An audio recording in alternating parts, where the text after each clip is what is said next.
I can't believe you're still defending him after everything he's done. My mother's voice cut through the dining room like a knife, making the expensive china on the table rattle. I gripped my fork tighter, refusing to let her see how much her words stung. I'm Tegan, and this is the story of how I chose love over family expectations, and somehow ended up winning at both. Mum, Flynn's business setback wasn't his fault. The market crashed and... I started, but Claire's snort from across the table cut me off. A setback? Is that what we're calling 300,000 in debt now? My sister twirled her wineglass, her perfectly manicured nails tapping against the crystal. God, Tegan, you used to be the smart one. I pushed my untouched roast beef around the plate, wondering for the 100th time why I'd agreed to another Friday night family dinner. The chandelier light caught my wedding ring, and I remembered exactly why. Because Flynn had insisted I shouldn't lose my family over his problems. I made my choice, I said firmly. I'm using my inheritance to clear Flynn's debt, and we're starting fresh. Dad cleared his throat. Honey, that money was meant for your future, your mother and I. This is my future, Dad. Flynn and I have a plan. Oh, like his last brilliant plan. Mum's laugh was bitter. The one that left him bankrupt? The worst part was I could see Aunt Annalise, usually my strongest ally, biting her lip uncertainly. Even she thought I was making a mistake. Flynn's meeting with investors next week, I said, straightening my spine. He's got a new concept that... Of course he does. Claire rolled her eyes. There's always another get-rich-quick scheme with Flynn, isn't there? I stood up abruptly, my chair scraping against the hardwood floor. I need some air. Nobody tried to stop me as I headed for the back porch. The summer evening was warm, but I shivered anyway. Through the kitchen window, I could hear their voices, probably not realizing how well sound carried out here. She's throwing her life away, Claire's voice drifted out. Imagine marrying a failure and then doubling down on it. I pressed my hands against the porch railing until my knuckles turned white. They didn't know Flynn like I did. They hadn't seen him working until 3 a.m., hadn't witnessed his brilliant mind at work, hadn't felt the depth of his determination to make things right. The screen door creaked, and Aunt Annalise stepped out. They mean well, you know. Do they? I turned to face her, because it feels like they're enjoying this. She sighed, moving to stand beside me. Your mother's scared. She watched her own mother lose everything to a man with big dreams and empty pockets. Flynn isn't like that. I pulled out my phone, showing her the business plan we'd spent months perfecting. Look at these projections, the market research. This isn't some pipe dream, Annalise. She studied the screen, her expression softening. You really believe in him, don't you? With everything I have. I took my phone back, clutching it like a lifeline. And I'm not just blindly following him. I've been part of every decision, every strategy session. This is our plan, not just his. The door opened again, and Mum stepped out. Dinner's getting cold.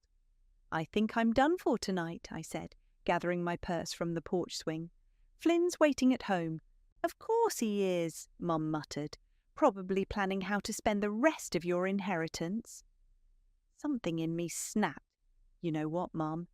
10 years from now, when Flynn and I have built something amazing, I want you to remember this moment. Remember how you all sat here and judged us, wrote us off, treated us like we were crazy. Tegan, Annalise started, but I was already heading for my car.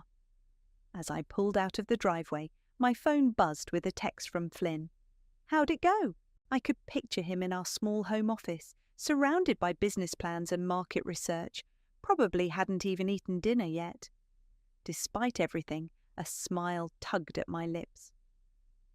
About as well as expected, I typed back. But it doesn't matter. Are you still up for that meeting with Bruce tomorrow? Already prepped the presentation. We're going to knock their socks off. Looking at his message, I felt the same certainty I'd felt 6 months ago when I'd first offered to help clear his debt. My family might think I was throwing my life away, but I knew better. Sometimes the biggest risks led to the greatest rewards. I turned up the radio, drowning out the echoes of their criticism. Let them talk. Flynn and I had work to do, and I couldn't wait to prove them all wrong. 6 months earlier, I sat at our kitchen table surrounded by bills, my laptop's calculator app mocking me with its endless columns of red numbers. The inheritance money sat untouched in my account, a safety net I'd sworn never to touch, until now. "You don't have to do this," Flynn said, placing a cup of coffee beside me.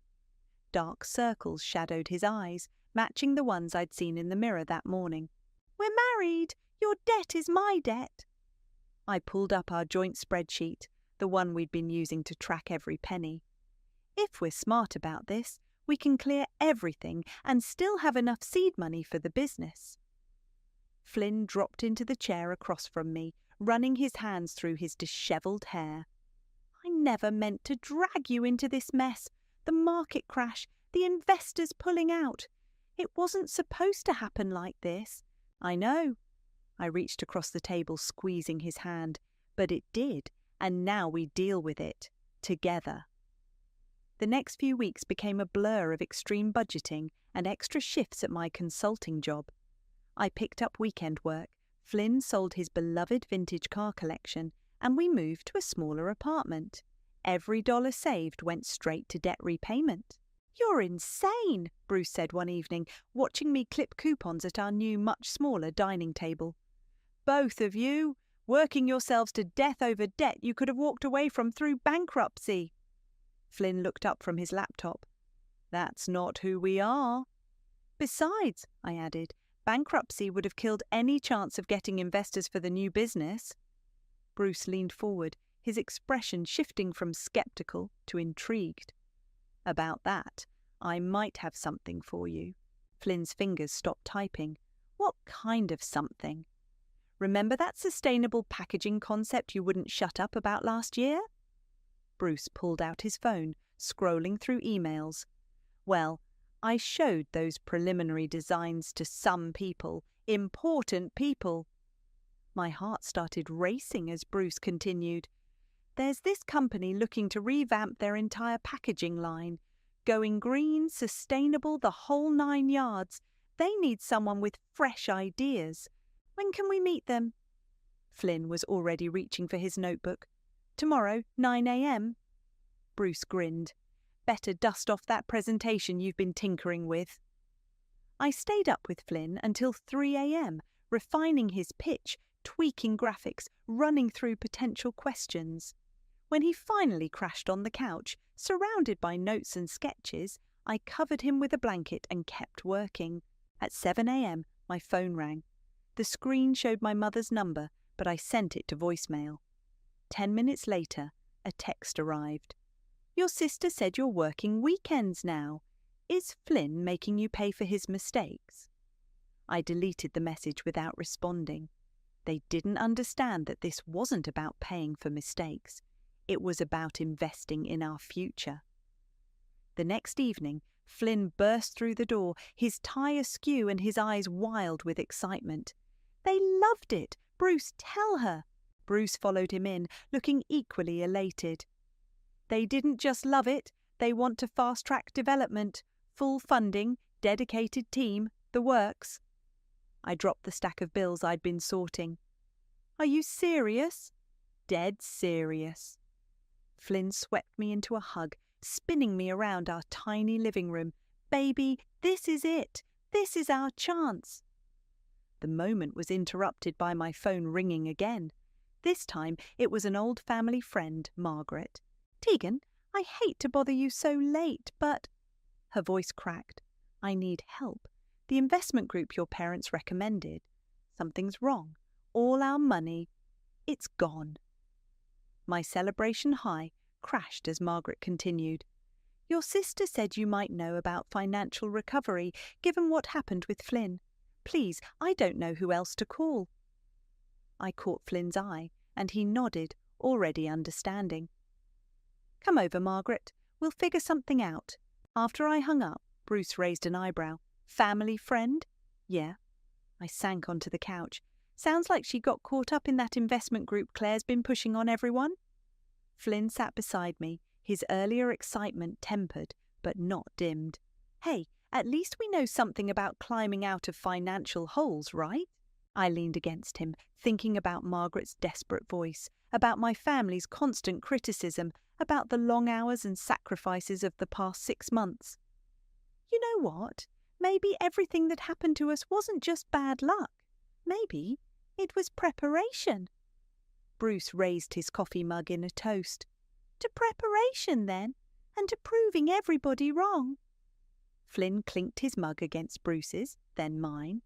To proving everybody wrong. Looking at these two men who believed in our vision, I felt stronger than ever. Margaret would be here soon, and for the first time I had real hope to offer. Not just empty comfort, but actual, practical solutions. Sometimes the worst moments in life really did lead to the best opportunities. I can't believe you're actually helping Margaret after everything her family said about Flynn. Claire's voice dripped with disdain as she cornered me at Aunt Annalise's monthly Sunday brunch. It's like you enjoy being everyone's financial saviour. I carefully set down my mimosa. Someone had to help her. That investment scheme your husband recommended wiped out her retirement fund. Claire's face flushed red. Don't you dare blame Richard for this. He was just passing along an opportunity that's left half our family friends bankrupt. I grabbed a croissant from the buffet table, needing something to do with my hands. You know what? Never mind. I'm not having this conversation again. Girls? Aunt Annalise appeared between us, her smile tight. Everything okay here? Just perfect, Claire said, but her eyes told a different story. She turned to Annalise. Did you know Tegan's been giving Margaret financial advice? Apparently, her experience with Flynn's failure makes her an expert now. Annalise's eyebrows shot up. Actually, I heard Margaret's doing much better. She mentioned Tegan helped her restructure her debt and find part-time consulting work. That's right, I said, straightening my shoulders. Flynn and I connected her with some contacts from our new project. New project? Mum appeared, joining our little circle. Please tell me you haven't invested more money in one of Flynn's schemes. It's not a scheme, Mum. We've secured major funding and... Ladies! Annalise clapped her hands. Who wants to see my new garden? But Mum wasn't letting go. Tegan, honey, I'm worried. First the inheritance, now this. When will you learn?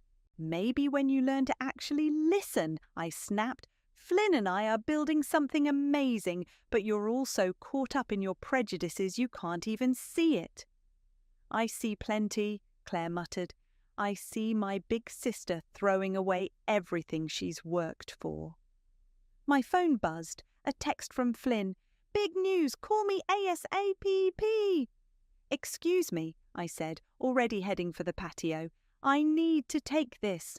Behind me, I heard Claire say to Annalise, you need to talk some sense into her. She's going to end up just like Margaret. I closed the French doors behind me and called Flynn. Baby, you're not going to believe this, he answered on the first ring.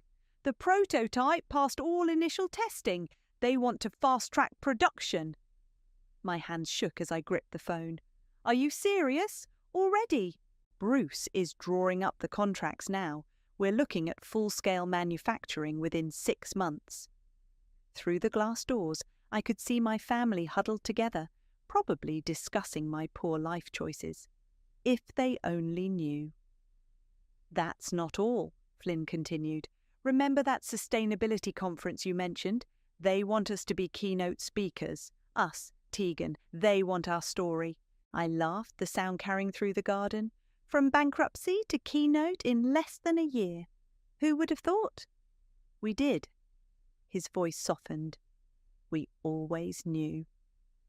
After hanging up, I checked my email and found something unexpected.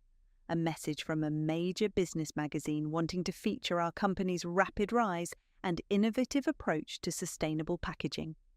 The French doors opened and Annalise stepped out. "Everything okay? You look different." "Everything's perfect." I showed her the email. "Still think I made a mistake standing by Flynn?" She read it twice, her eyes widening. "Tegan, this is... wow. Does your mother know?" "What do you think?" Annalise glanced back through the doors. "Maybe it's time to tell them, really tell them." "Not yet." I tucked my phone away. Let them stew a little longer. They were so quick to judge us, so certain we'd fail. Let them keep thinking that for now. "That's a bit petty, don't you think?" "Maybe," I smiled, "but after months of their criticism and Claire's snide comments, I think I've earned a little pettiness." Annalise laughed softly. "You know they're in there right now, planning some kind of intervention. Claire's convinced you're heading for disaster." "Let them plan." I straightened my jacket. "While they're busy worrying about my choices, Flynn and I are building an empire." "An empire built on spite?" Annalise raised an eyebrow. "No," I said, watching a group of butterflies dance through Annalise's prized roses. "An empire built on belief. In ourselves, in each other, in our vision. The spite is just a bonus." My phone buzzed again. Another email, this time from Margaret.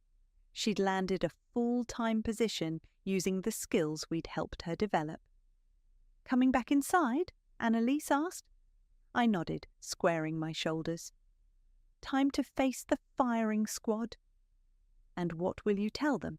"Nothing yet." I smiled, thinking of Flynn's news, the magazine feature, the conference. Sometimes the best revenge is letting people underestimate you while you quietly prove them wrong. We walked back inside, where my family waited with their concerns and judgments. Little did they know, their worst fears about my future were already becoming my greatest triumphs. "We need more space," Bruce announced, surveying our crowded office, where boxes of prototype packaging samples competed with stacks of contracts and employee applications. "This isn't cutting it anymore." Flynn looked up from his laptop, grinning. "Already on it. Remember that empty warehouse space on Madison Avenue?" "The one with the exposed brick and huge windows?" I asked, shuffling through resumes. "Wasn't that way out of our budget?" 3 months ago, yes." Flynn spun his screen around, showing us the lease agreement. "Now we can afford the entire top floor." Bruce whistled. "Look at us, moving up in the world." "Speaking of moving up," I said, pulling out a particular resume, "I think I found our new head of operations." "The one from the multinational?" Bruce peered over my shoulder. "Better, Margaret." Flynn's eyebrows shot up. "Your family friend, Margaret? She's got 20 years of operations experience, knows our story inside and out, and she's already proved she can rebuild from nothing." I handed them her resume. "Plus, she's been crushing it at that consulting position we connected her with." "I like it," Bruce said, scanning her qualifications. "When can she start?" A knock at the door interrupted us. Our newest intern, Sarah, poked her head in. "Mr. Flynn, the investors are here early." Flynn jumped up, straightening his tie. "Show them to the conference room. We'll be right there." As we gathered our presentation materials, I couldn't help but marvel at how different things felt from just a few months ago.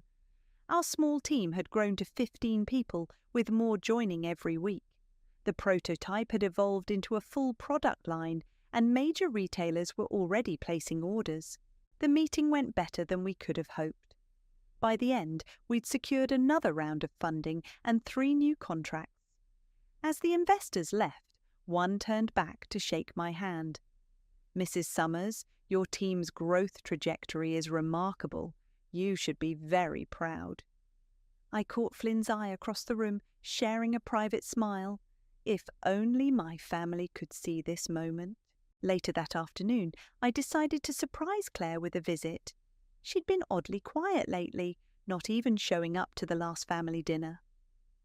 When I pulled up to her house, I noticed the for sale sign in the yard. Claire opened the door, her usual perfect appearance slightly dishevelled. "Tegan, what are you doing here?"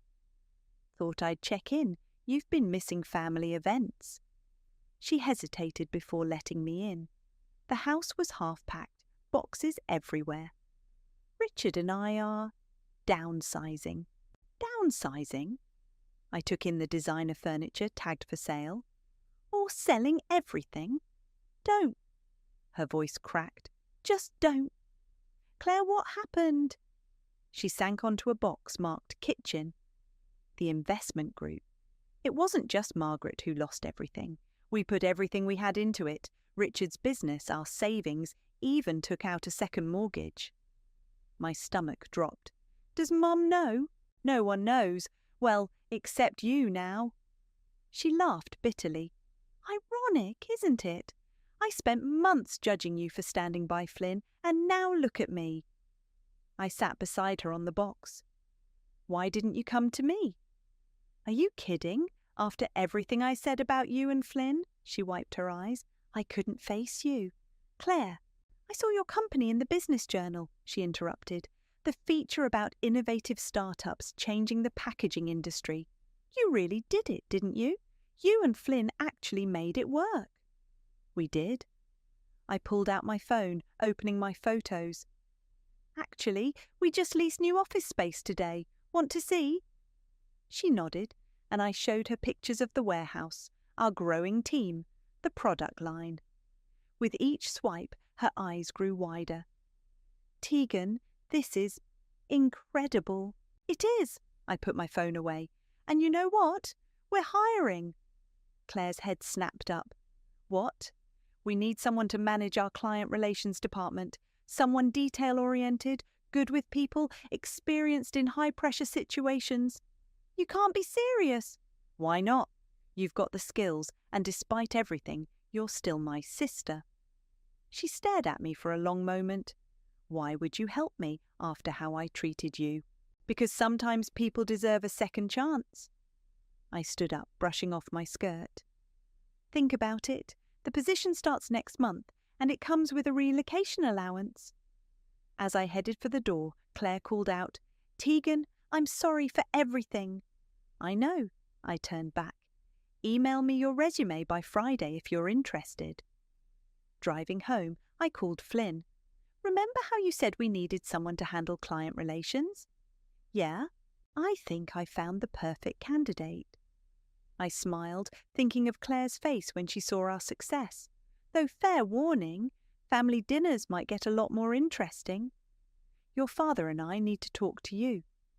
Mum's voice on the phone sounded different, smaller somehow. "Can you come over tonight?" I glanced at my calendar, already packed with meetings. "Mum, I've got a busy day. Can it wait until—" "Please, Tegan."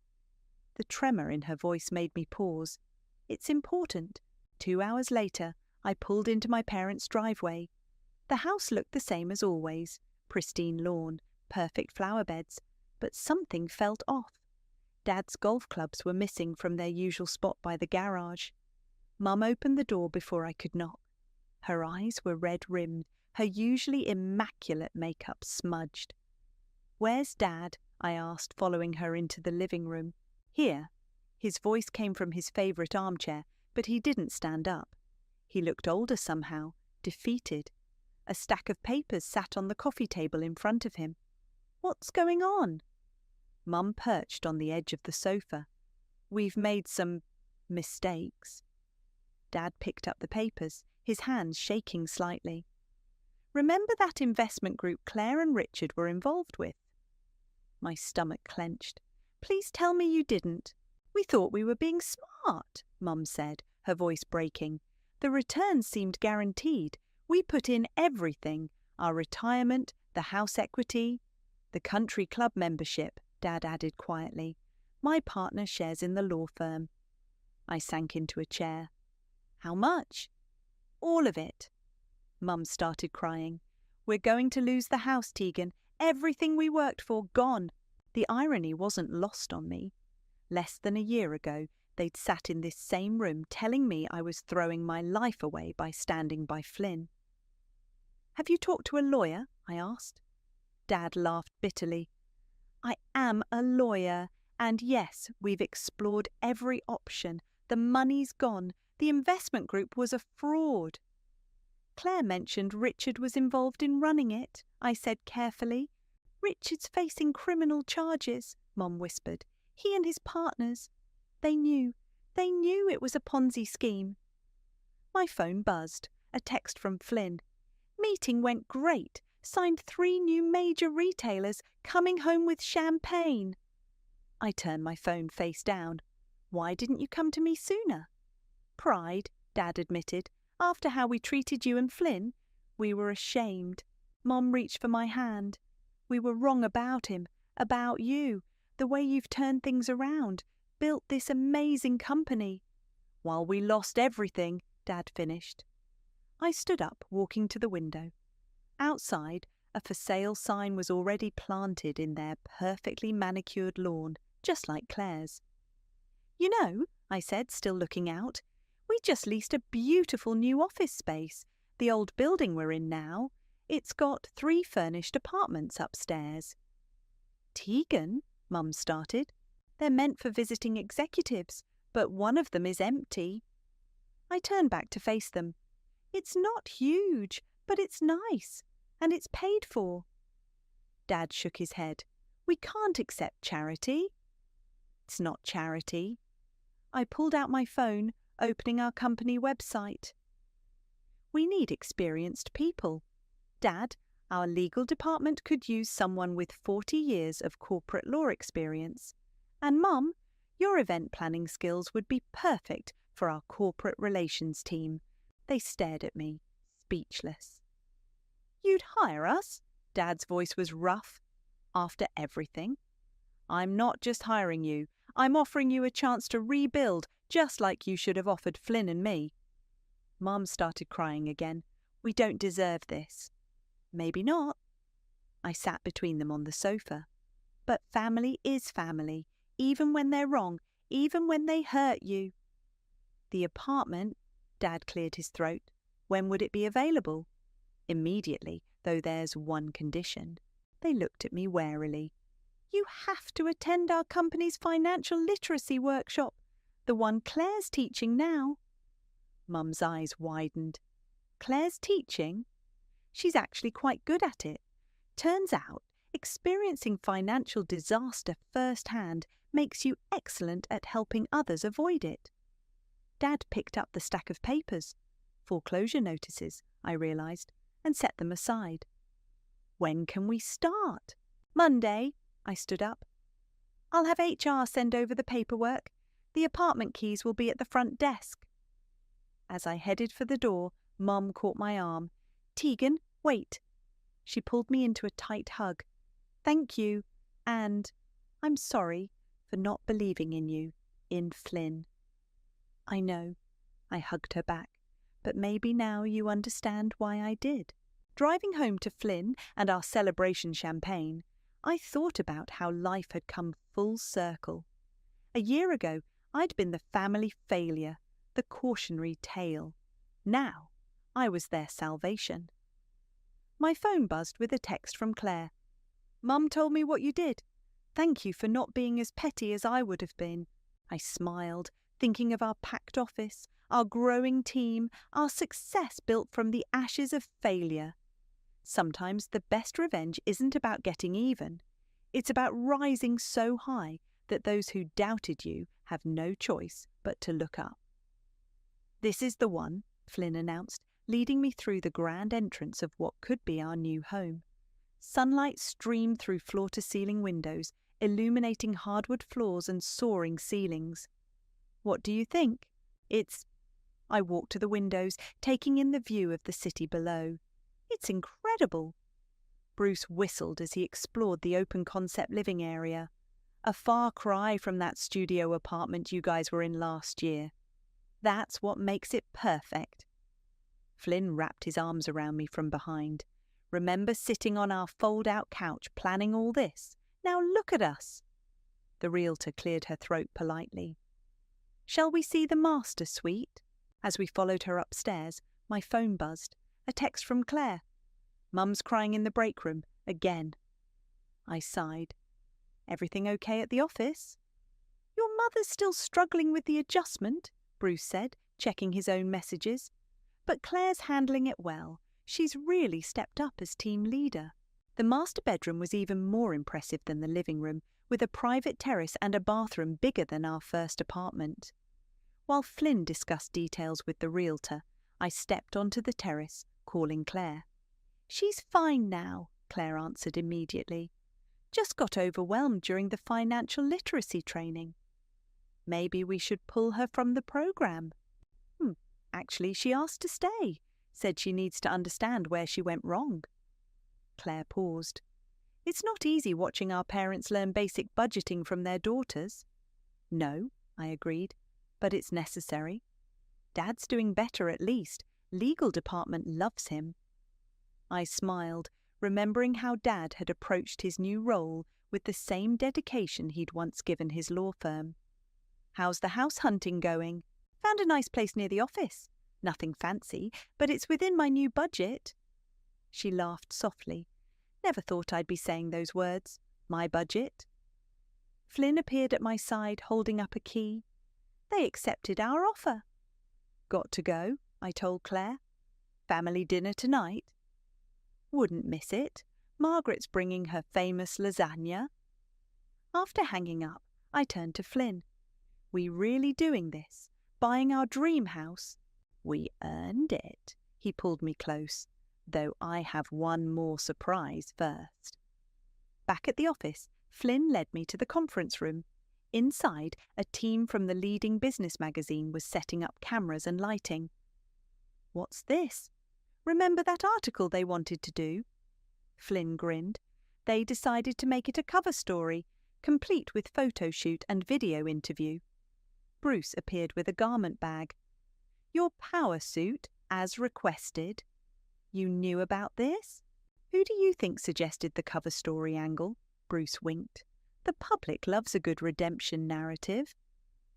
The next few hours were a whirlwind of photos, interviews, and carefully crafted answers about our journey from bankruptcy to success. The journalist seemed particularly interested in the family aspect. So, you've actually hired the same family members who doubted you? She asked. We believe in second chances, I replied, thinking of Mum's tears, Dad's determination, Claire's transformation. Success means nothing if you can't lift others up along the way. Even those who hurt you? Especially those who hurt you? I smiled. The best revenge is success, but the best success is being able to help others succeed too. After the interview, I found Flynn in his office, drafting a speech for next week's sustainability conference. Need help? I asked, perching on his desk. Always. He showed me his notes. I'm trying to find the right way to tell our story, the real story, not just the business side. I read what he'd written so far. A year ago, we lost everything except our belief in each other. Today, we're not just building a company. We're rebuilding families, relationships, and trust. It's perfect, I said, just like this day. My phone buzzed again, a message from Aunt Annalise. Saw the camera crew, finally ready to show the world what I knew all along. You know what's funny? I showed Flynn the message. A year ago, we were so focused on proving everyone wrong. Now we're more interested in proving them right, showing them they can succeed too. Speaking of success, Bruce poked his head in, wait until you see tomorrow's numbers. That new retail contract is going to blow your minds. Flynn saved his speech draft. Should we tell him about the house? Tell me what? We got it, I said. The dream house is ours. Bruce raised an imaginary glass. To the new house? To second chances, Flynn added. I thought about our journey, from desperate nights counting pennies to buying our dream home, from family scorn to family healing. To believing in each other, I said, even when no one else did. Looking at these two men who'd been there through it all, I felt a profound sense of rightness. We weren't just building a business empire. We were creating a legacy of redemption, one second chance at a time. Ready for this? Flynn squeezed my hand as we stood backstage at the annual family business gala. Through the curtain, I could see our entire team seated at the front tables, Claire looking professional in her new suit, Mum and Dad sitting nervously together, Margaret beaming with pride. Born ready? I adjusted my microphone, though I still can't believe they chose us for the keynote. Believe it?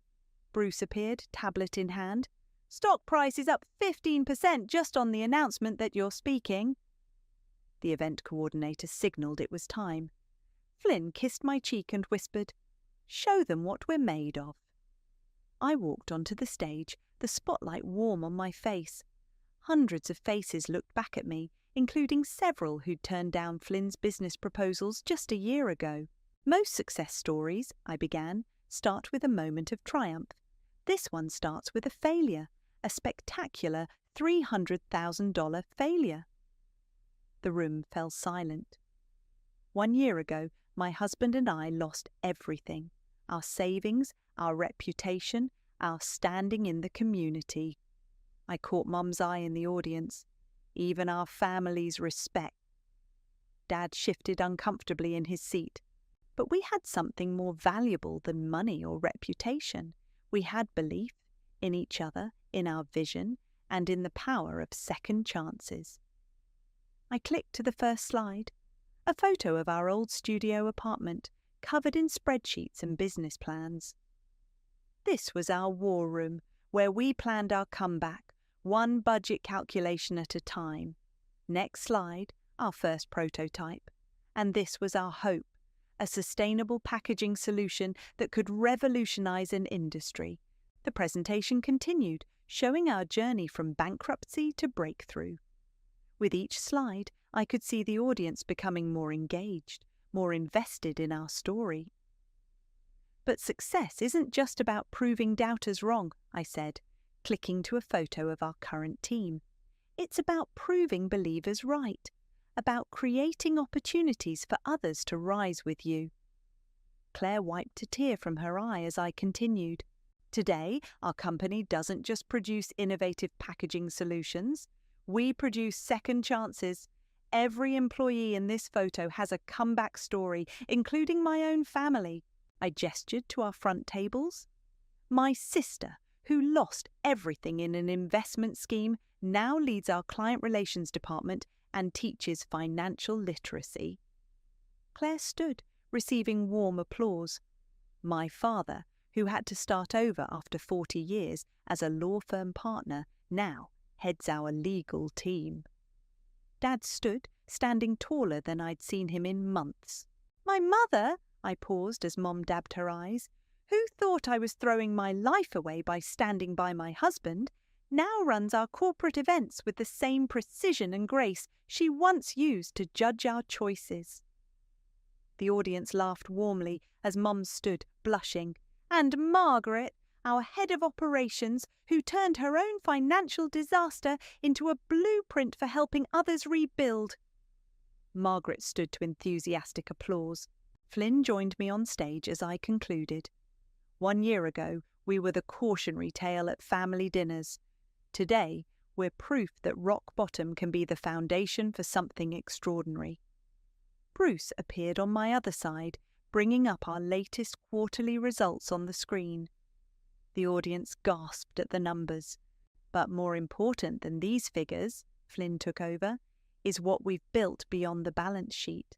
A culture of redemption, a family of second chances, a legacy of lifting others as we climb.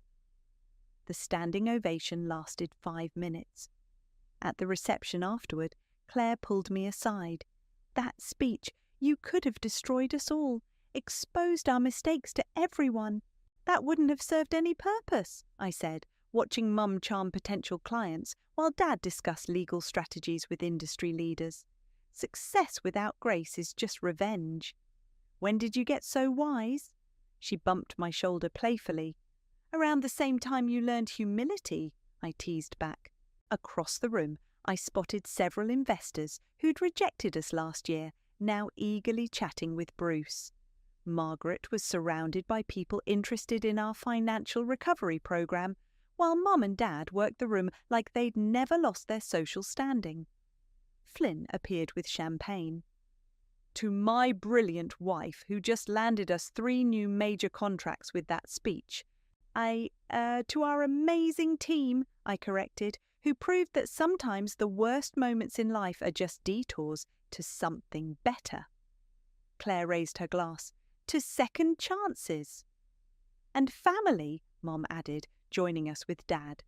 And revenge served with success, Bruce chimed in, making everyone laugh. Looking around at my family, both blood and chosen, I felt a profound sense of completion. We'd come full circle, from shame to triumph, from rejection to redemption. But more importantly, we'd done it together, proving that the best success stories aren't about getting even, but about lifting everyone higher. As the evening wound down, Flynn whispered, "Ready to go home? To our new house?" I smiled, thinking of the journey ahead. Home is wherever we're building something together. The boxes go in the master bedroom, I directed the movers, standing on the steps of our new home. The morning sun caught the windows, making the whole house sparkle. "Still can't believe this is ours," Flynn said, coming up behind me with 2 coffee cups. "Remember when we thought we'd be stuck in that studio forever?" A familiar car pulled into the driveway, Dad's new sedan, much more modest than his old luxury vehicle. He and Mum stepped out, carrying what looked suspiciously like home-cooked breakfast. "We thought you might need sustenance for moving day," Mum called out, holding up a basket of still-warm muffins. "And muscle," Dad added, rolling up his sleeves. "Where do you want me?" Before I could answer, Claire's SUV parked behind them.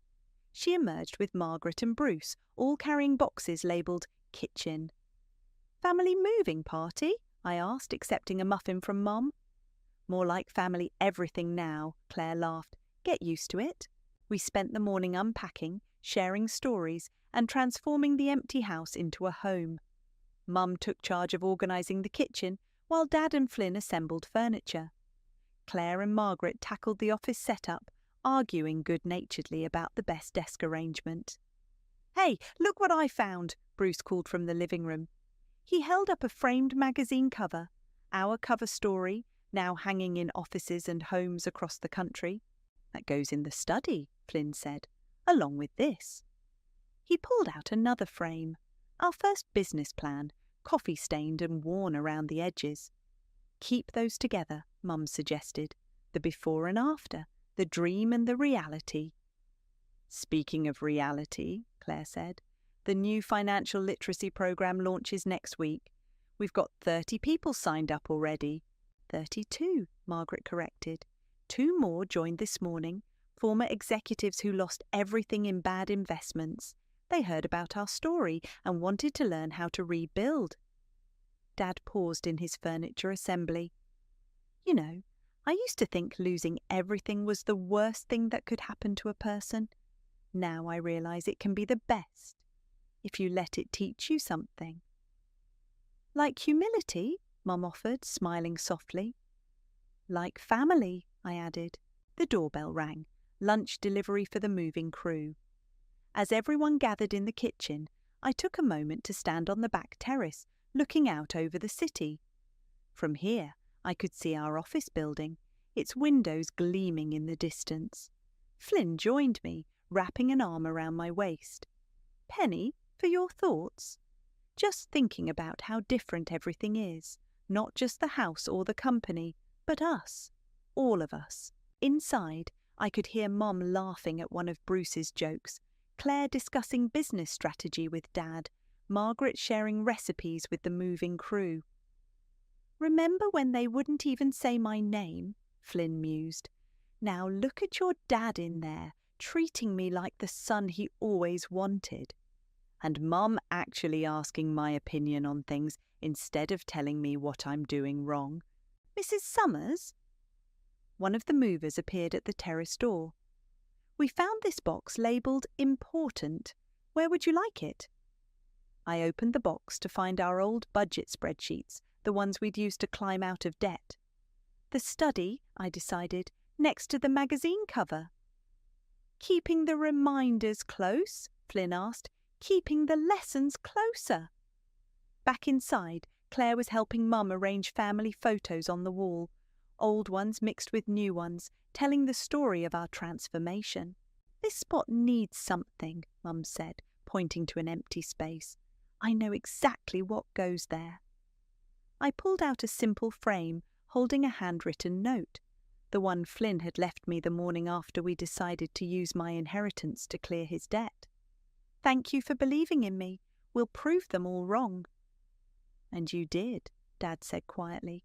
You proved us all wonderfully, magnificently wrong. Bruce raised his coffee cup. To proving people wrong. To second chances, Margaret added. To family, Mum and Dad said together. To belief, Flynn and I finished. Looking around at these people, my family, both old and new, I realised that success wasn't just about the house or the company or the money. It was about this moment, all of us together, stronger for having been broken, wiser for having failed, closer for having fought. Claire caught my eye and smiled.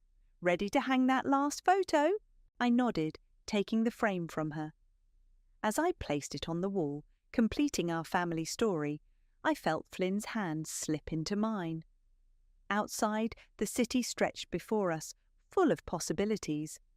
Inside, our family gathered close, full of love and second chances. This was more than a happy ending. This was a new beginning for all of us.